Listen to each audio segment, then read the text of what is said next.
Yahowah telling us, this in Korah, Yahowah speaking in first person. This is Leviticus, it's Korah, the invitation.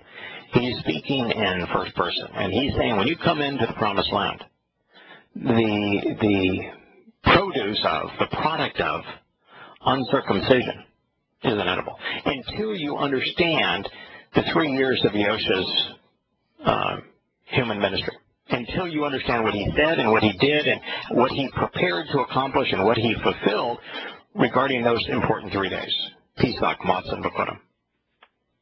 And until you understand that a good tree produces good fruit, you can be nourished by it, but if it's uncircumcision, it's poisonous to you. Don't eat it. And then Yosha explains it in the midst of his condemnation of Paul and Pauline Christianity in the Sermon on the Mount, going into great detail about the nature of trees and their fruit trees and their produce. And it's fruit trees. They use the exact same words. Yeah, that is so devastating to Christianity. It's amazing. It's amazing. But it's, I want to tell you something, Kirk, it's so devastating. Well, I don't want to be too hard on myself.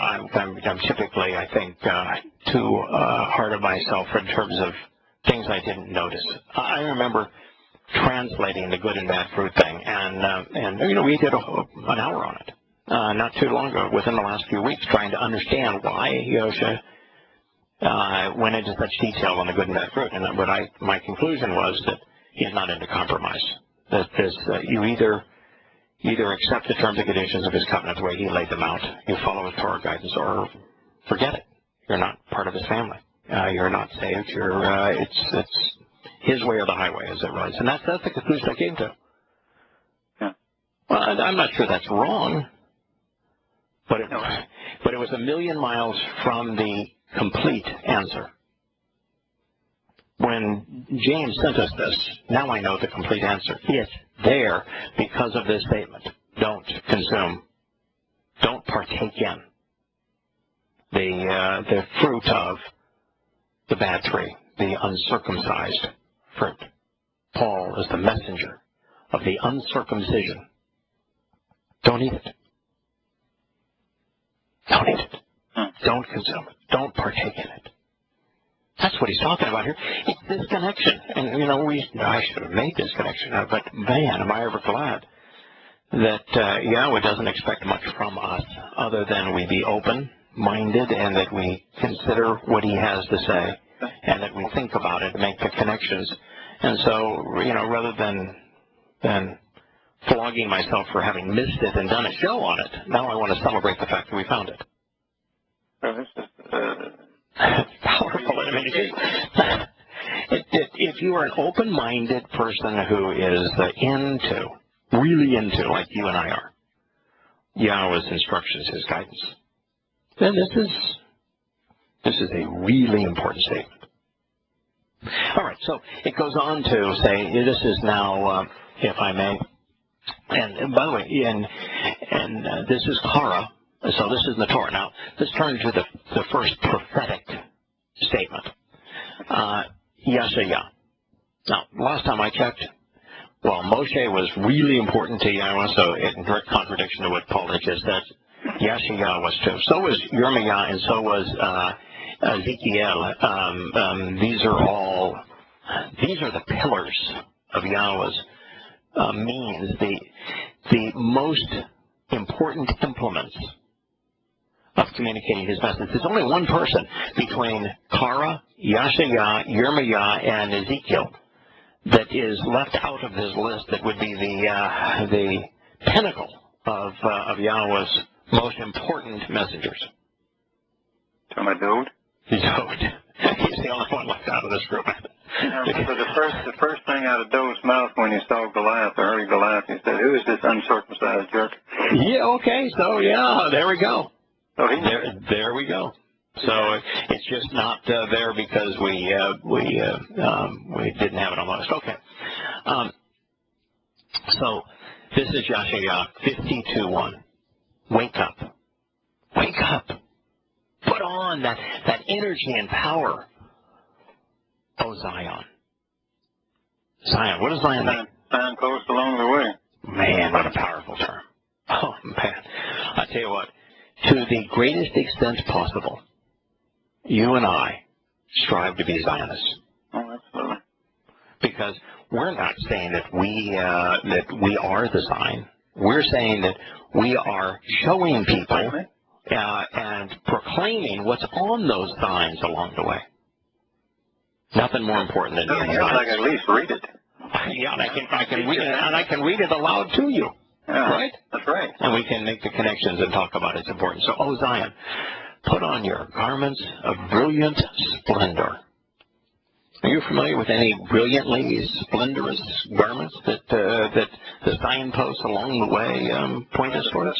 The set-apart spirit will cover you with splendor or garment of light, right? Mm-hmm. Yeah, this is the garment of light that Yahowah is encouraging us to accept from the set-apart spirit. Oh, Jerusalem. Go ahead, Kirk. No, I was going to say, oh, Jerusalem in the set-apart city, haven't it? Yeah, oh, Jerusalem in the set-apart city. So, was this old Vatican? No. Was this old Mecca? Was this old Washington, D.C.? St. Paul's Cathedral in London? No. No. Yeah, old London. No. This is Yahowah. This is Yahowah 52. I mean, we're talking about now, the last days. This is even in our future. And so in our future, is he talking about America and Washington? Is he talking about London, England, or Paris, France? Or, God forbid, that cesspool that is the Vatican in Rome? Most certainly not Mecca.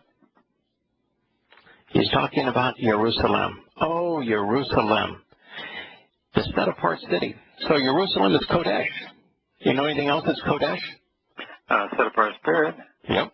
The supplier of that garment of light. She is the Ruach Kodesh, isn't she? The set-apart spirit. Okay. And we are Kodesh. Right, as members of the covenant. Set apart unto Yahowah. The Torah is the Kodesh. Yahowah's name is Kodesh. The Shabbat is Kodesh. The Mikra, the invitations to meet with God, they're Kodesh. Related to him that's important is set apart. Right. Purpose. Right. Oh, Jerusalem, the set apart city. For no more do the uncircumcised and the unclean come to you. All right. So, where is Yahowah returning? He's returning to the Mount, right back to the Mount of Olives, right? Olives, right. What is the olive symbolic of? Olive is the light. It was light, the set-apart spirit. Right. Light. It was a source of light. It was a source of nourishment, the source of healing, right? Healing, right. And so it's a representative. The olive is the representative of the set-apart spirit. Yahowah is returning to the Mount of Olives, isn't he? Absolutely. Where is the Mount of Olives? There's three primary mountains in this city. One of them is Zion, we've just mentioned. One of them is named after the set-apart spirit, the Mount of Olives. And what's the other one called? Oh, that's oh God. Yeah, I know. That happens to be Moriah. Right. Which means to revere Yahowah. Yes. So those are the three, right? Yes. In Jerusalem. So he just spoke of Zion. Now he's referencing Olives, and of course the other one is Mount Moriah, which is where the things happened over the 3 days. Okay. Tusak Matzah fulfilled on Mount Moriah. And he says, no more shall the uncircumcised and unclean come to you in this set-apart city. So what he is telling us here is that Jerusalem is the place that he is going to return. Clean house. Where did he say that the kingdom of Dode, which is the millennial kingdom, what city is it going to be established in? Jerusalem. Where is the new millennial temple going to be? Where's Yahowah going to construct that? Mount Moriah, where it was to begin with. In the heart of Jerusalem, correct? Right. And where is the Yahowah going to reside? Yahowah, God himself, where is he going to reside during the millennial Shabbat? This is his favorite town, right there. He's going to be there in Jerusalem, isn't he? Mm-hmm. And so this says the uncircumcised never again going to enter that place. So that means the uncircumcised will be forever separated from, estranged from, kept away from Yahowah. So the message of uncircumcision is not just unclean, but it's wholly and completely unwelcome, forbidden. Wow. So here in Jerusalem, Paul is claiming to be the messenger of uncircumcision, which means he is the messenger of what Yahowah predicted in our immediate future. This is now, we're 18 years away from this. In 18 years from today, there won't be any of those who have ascribed to uncircumcision, which would be all Pauline Christians. It doesn't matter if you're circumcised or not. If you're accepting, if you're dining, if you're consuming the message of Paul, the message of uncircumcision, you are precluded Persona non grata. Yes. Persona non grata. You are precluded from Jerusalem, which means you're precluded from the presence of Yahowah. Wow. Well, I don't know how you missed that. I don't know how you can twist that around. And you know what's amazing here is that, Kirk, I know I do not claim to be a scholar. No. I'm certainly not a theologian.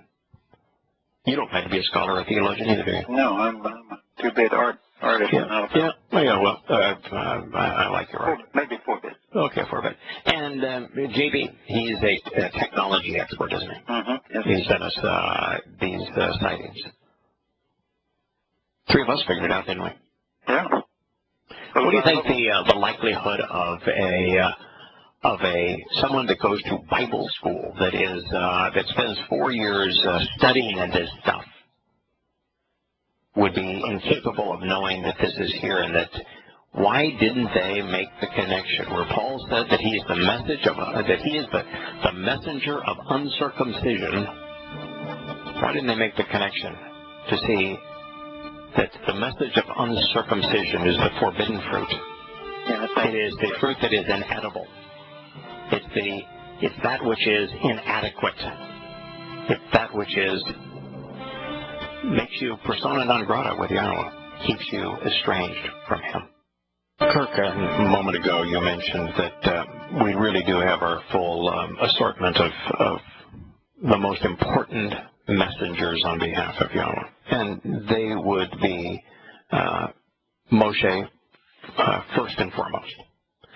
Dode would be the second most important, the author of the Psalms, where he made the scribe really of the Psalms, but he processed so much of it. He was a net contributor. It's not just Yahowah's inspiration, although he was inspired for all of it. He was a net contributor, as was Moshe, because of the body.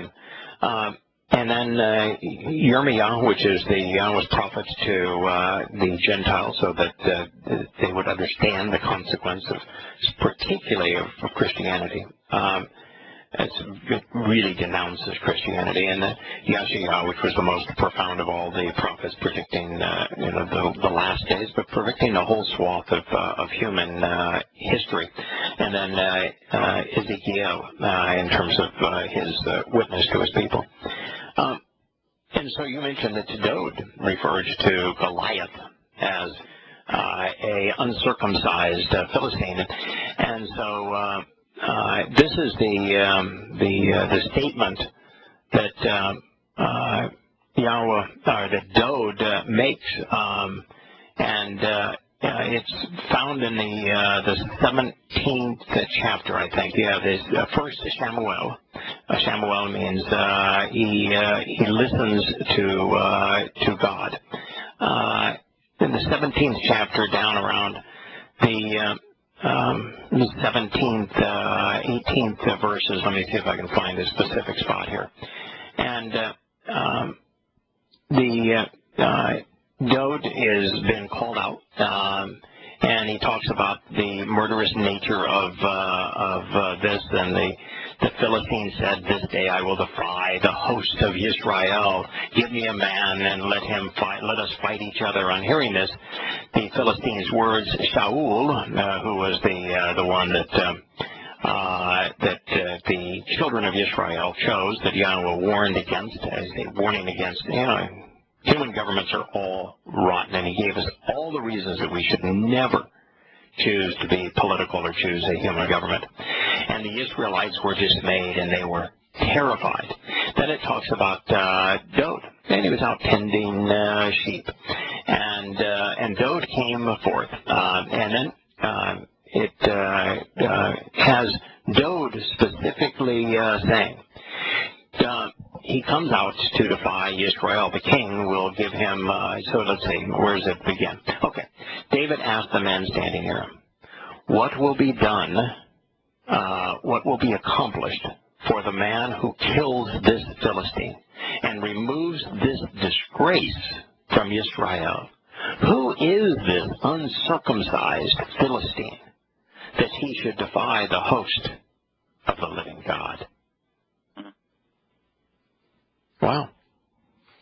Who is this uncircumcised Philistine? The basis of Palestinian today, by the way, who would defy the host of the living God. So uncircumcised defy the host of the living God. The host of the living God happens to be the not only the Malach, which are his envoys and messengers, but us as the children of his covenant. Mm-hmm. And so, who is this uncircumcised individual that would be in defiance of the living God? Now, I want you to think about this. Didn't Paul say that he was the messenger of the uncircumcision? Yeah.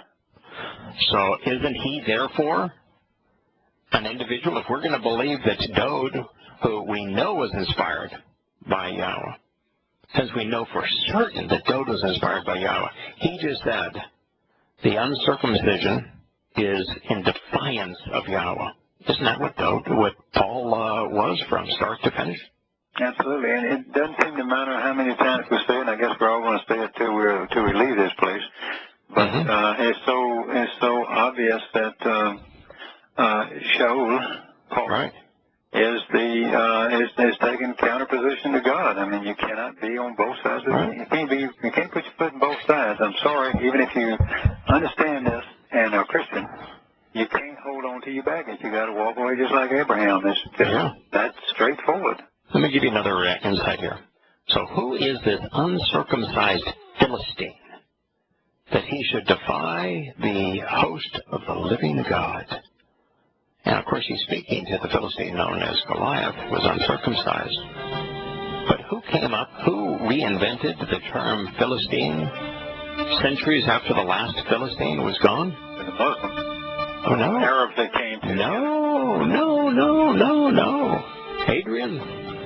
Oh, that's right. Hadrian came up. He was the messenger of the Philistines. He renamed the place Philistine. Right. Philistia. What was Paul? A Roman. My friend Kirk, it was studying enough for Doge to have said regarding this Philistine.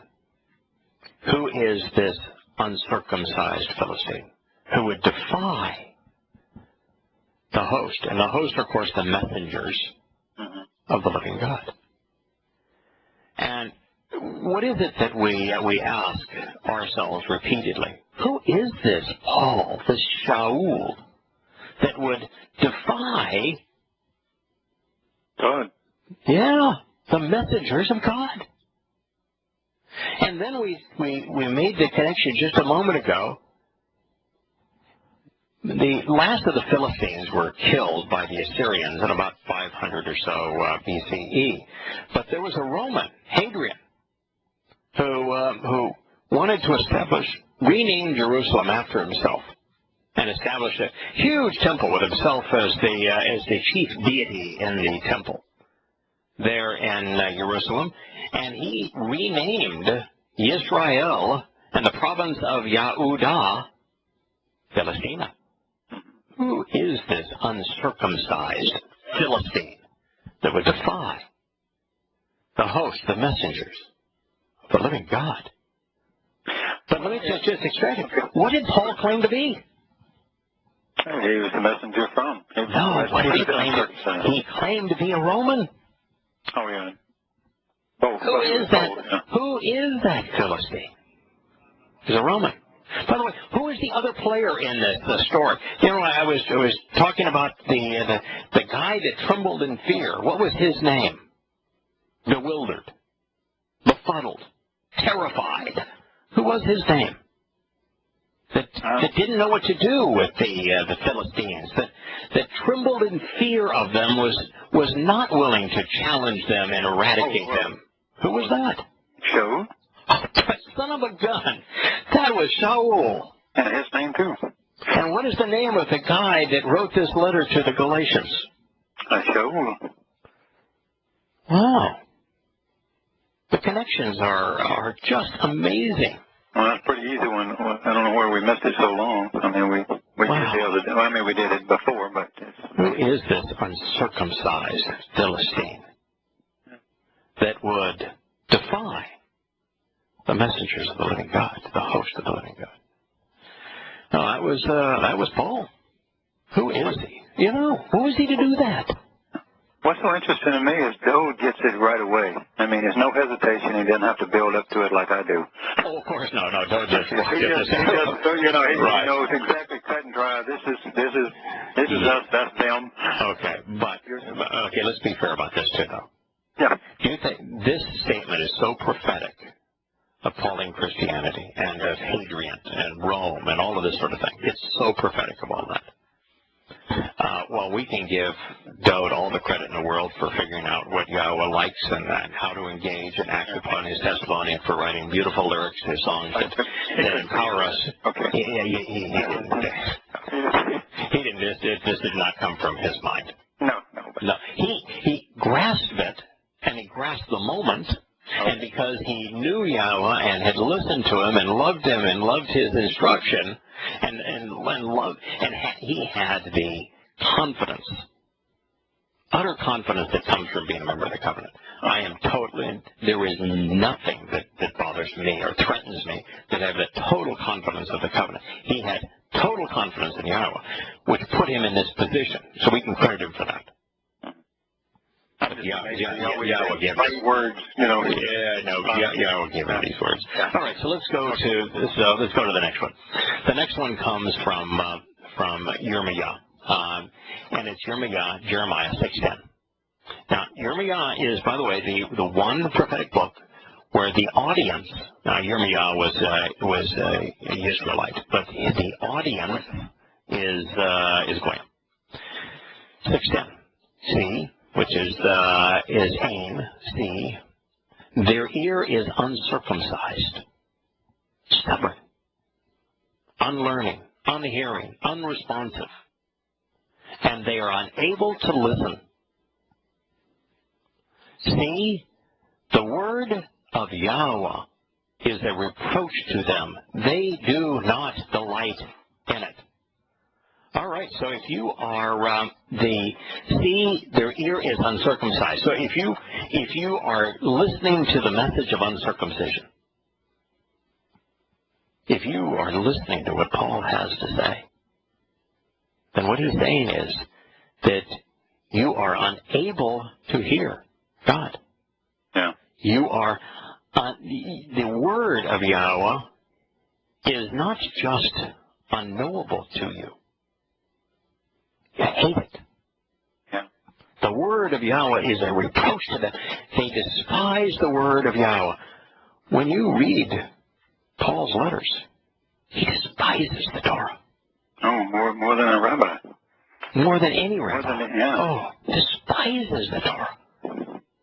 He calls the Torah dead, pornography. He calls the Torah enslaving. He calls the Torah impotent. He hates the Torah. He equates it with what happened on Mount Moriah. Right. Horeb. I'm sorry. Well, yeah, he says that the covenant that was conveyed on Mount Horeb, Mount Sinai, I think is the term actually he uses, but the Torah that was conveyed, the covenant of Mount Sinai, which is the covenant of the Torah. The covenant of Mount Sinai was with Hagar and their foreign slaves. Now, it's an outright lie. The covenant that is memorialized on Mount Sinai, Mount Horeb,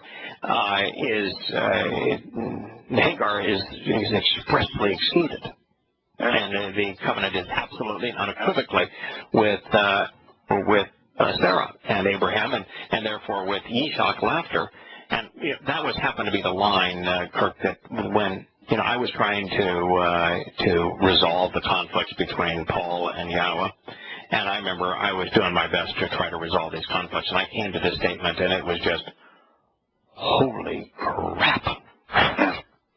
I mean, oh my God, what do I do now? And I remember that I spent days and I read every Christian explanation of this statement that I could find, and they all agreed. Mm-hmm. That from Christianity's point of view, from Paul's point of view, the covenant that Yahowah made in the Torah was enslaving, and that it had to be replaced, and it was okay for Paul to lie in this way to make his point. Machiavellian. But don't you think that the kid that goes out to become a theologian usually went to Bible school or something? I mean, he's so indoctrinated by the time he goes that he'll buy whatever they're selling as long as it's Christian. Yeah, but this is beyond the fact that they are not capable of processing what Yahowah has to say, and they're not. And they're not. So indoctrinated at this point. Right. If you were to take almost any pastor, any priest, and you share what Yahowah had to say and how what Yahowah's testimony is completely against their religion, particularly Christian religion, and you share that with them, they are not going to listen to you. They will find every manner of way. They can't debate you because you're quoting Yahowah. Yeah. So all they can do is besmirch you. They can refuse to listen to you. Well, they can call you a kook. Yeah, they can. That's what Jerry Falwell said. They would say if I quoted Yahowah. But this goes on to actually describe the response that Larry tells us he gets so often from those who are religious when they're confronted with Yahowah's testimony. No, they despise it. Yeah, despise it, change the subject. Yeah, Yahowah's testimony is a reproach to them. They are really uncomfortable with it. They dislike it. And when you read Pauline Christianity, while he claimed to speak for the God of the Torah, prophets, and Psalms, he hated him. Mm-hmm. Hated him in every possible way. And so, here you are trying to deal with this, and you recognize that because of the nature of Paul and his audience, so when they hate it. They hate the Torah. They don't just not listen to it. They don't like it. They besmirch it. That's the law. That's the thing that Jews, those are the Jewish holidays. They got nothing to do with me. No. We're of the New Testament and of the gospel of grace. Will have nothing to do with that Jewish stuff. We're the church. Yeah. Church thing, isn't it? Oh, yeah. We have nothing. We have nothing in common with those Jews or their Torah, their law, and that's what this is saying here, that they not only are unwilling to listen, they hate what God has to say. That's the message of uncircumcision, is to go from pretending to have a relationship with God and yet hating what he actually has to say. Well, this is the world we live in right now, described right here. Exactly. So, world as it has been for a very long time. It explains why, and this is broad strokes. Yirmiyahu is writing about the majority of people, and he says the majority of people don't listen to what Yahowah has to say. And those who have an uncircumcised ear not only don't listen to what Yahowah has to say, they find Yahowah's words repulsive. That's the message of uncircumcision. It's the message of Paul. It is the basis of Christianity. Now, all of this is here. There's none of this that was hidden. Now let's go to Ezekiel 28:10. Yahowah tells the prince of Sor that he will, and this is kind of putting in perspective, the story here, the prince of Sor, that he will suffer the death of the uncircumcised. So in 28:10, Yahowah is saying that they're going to suffer the death of the uncircumcised. Death, plural. How many times can you die? Well, you can die. Well, your body can die and your soul can just go off the Sheol. Yeah, both can die. Both can die. So there's two deaths, right? There's only two ways to die. Yeah. Your soul can die. Your body can die. Mm-hmm. Soul can die. Body can die. This is death, plural. Muth, plural. Mm-hmm. So he's talking about circumcision, uncircumcision. If you're of the message of uncircumcision, your body's going to die and your soul's going to die. So, you know, what did Yahowah call Shaul? And plague of death. The plague of death. Muth. The message of uncircumcision is the method of death. It's the plague of death, and Yahowah called Shaul the plague of death. We'll return. We have Glenn on the line. We'll look forward to getting his insights and comments on this as well. We'll be back in a moment. Welcome back to Shattering Myths. Glenn, I'm glad that you called in. I expect that this has been a fairly compelling comparison between the chosen message of Paul, the messenger of uncircumcision, and the explanation from Yahowah as to what the message of the fruit of uncircumcision provides. Yeah, certainly start. The reason I called in is as someone who's transferred from an enormous secular university to a smaller Christian school and got a Bachelor of Arts in Biblical Studies on the site and stuff, and then went on to seminary, dropped out of there. I'm, pretty familiar with the dynamic of thinking and that sort of thing. And Yes. Well, some people, like some students, are, just sort of company men or company people, if you will, just by whatever they're told. A good number of students also have inquisitive minds and are comparing, contrasting, and detecting potential contradictions and questioning them and that sort of thing. And sometimes the answers that you get when you coming at usually there's some sort of the overall dynamic in Christianity is sort of to maintain these contradictions and some sort of Hegelian dialectical tension, or say, oh, well, or qualify this. Well, no, it doesn't really mean this. It means that. And there isn't really. It definitely looks like a contradiction. It really isn't a contradiction. And Paul isn't referring to. Paul isn't referring to Shimon Kephesh and. The apostles of Jerusalem.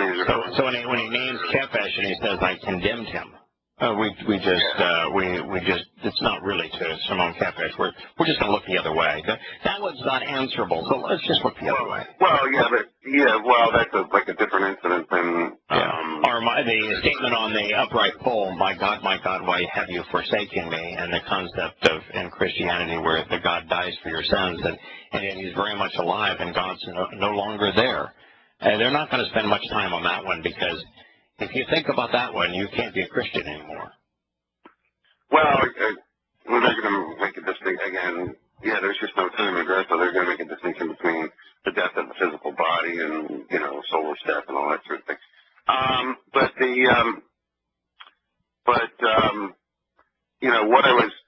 What I was thinking about is, and even as a Christian, by the time you go to Bible school, something like that, you're already accepting, the canon of the Bible, like the New Testament Bible, the Old Catholic Bible, of course, has the apocryphal book. Yeah, you can't even fathom that it's internally contradictory, and that half of it, that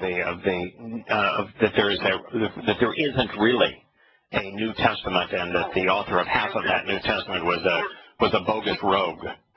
Well, like in the early years, the believers, the called out ones, the members of the way, for the very first chronological book of the New Testament, chronologically that circulated, was the general epistle of Yahowah, right?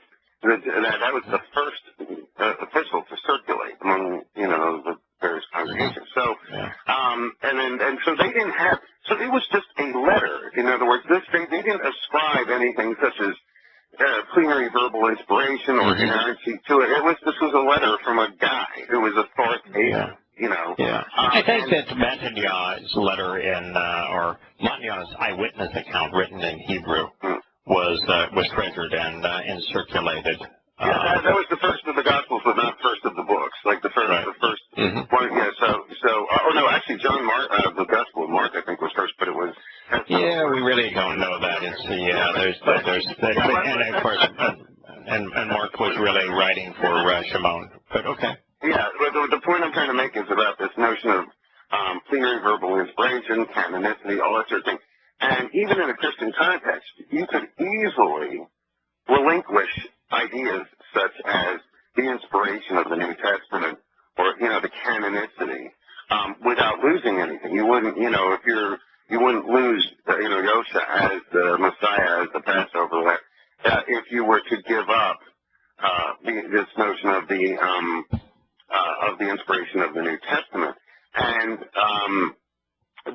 And yet I was broaching this topic with a Christian friend the other day, and he was like very ruffled, very bristled, and very upset by this notion. Just in other words, even in Christianity, there's no requirement because you have to believe in the canon in order to be saved. And yet they're believing in that. As the basis for everything else. Right, it's a disjointed religion based upon things that have been bastardized and twisted and taken out of context. And so taking the canon out of context and saying it's not true doesn't change a belief system. Exactly.